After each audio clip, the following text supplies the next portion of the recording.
मैं रक्षाबंधन में पूर्ण सात्विक भाव से अपनी दैनिक नियमितता व विशेष दिन की तैयारी करती हूँ। फिर ईश्वर का पूजन करती हूँ। मैं रक्षाबंधन मनाने से पहले भाइयों के निमित्त रक्षा सूत्र व प्रसाद को ईश्वर का साक्ष्य बनाकर निमित्त भावनाओं के लिए उनका आशीर्वाद लेती हूँ। उसके बाद फिर बड़ी श्रद्धा से हमारा त्यौहार शुरू होता है। रक्षाबंधन भाई बहनों के बीच भावनाओं के आदान प्रदान का दिन है।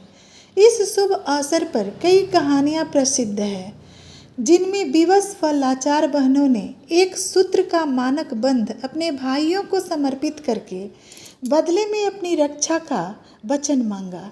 यह कोई साधारण धागा नहीं, इस सूत्र में बंधकर भावनात्मक रिश्ता भी रक्त जनित सहोदर के प्रति स्वरूप बन जाता है। मुझे लगता है यह पावन सूत्र जैसे प्रबुद्ध मानव चेतना का उर्वरक है, एक शिला में देव के आवाहन सा सहोदर के अंतर का पौरुष जगाने वाला शक्ति घोष है। परंतु आज इस पावन पर्व को लेकर एक भ्रामक प्रचार होता रहा है, जिससे बहनों की, खासकर मानस बहनों की भावनाएं बेहद आहत होती है। लोक भ्रम है कि भाइयों को इस दिन हर हाल में अपनी बहनों को कीमती उपहार देना ही चाहिए। यह सही नहीं लगता।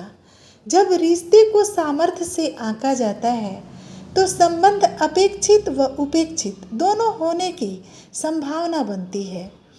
प्रेम की जगह लोभ ले लेता है और भाई के मन में पुण्य पाप का एक अनावश्यक भय बैठ जाता है। मुझे लगता है सामर्थ्य के मापदंड से हटकर भाई बहन दोनों को एक दूसरे को कुछ न कुछ शगुन देना चाहिए, जिससे संबंधों में अपेक्षा की जगह सौहार्द विकसित हो।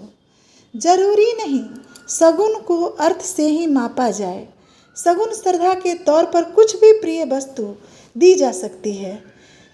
जैसे मुझे गुलाब अतिशय प्रिय है, तो मैं शगुन के तौर पर अपने भाइयों से गुलाब जल पाने की उम्मीद कर सकती हूँ।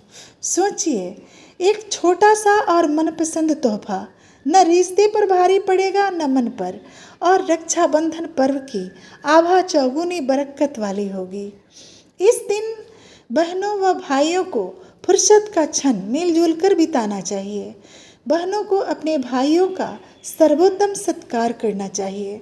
बहन बेटियों के लिए उनका मायका जैसे कल्पतरु के समान माना जाता है, पर भाइयों के लिए उनकी बहनें हमेशा अपनी माँ की छाया सी लगती हैं। दोनों को एक दूसरे का सम्मान करना चाहिए। रक्षाबंधन की हार्दिक शुभकामनाएं।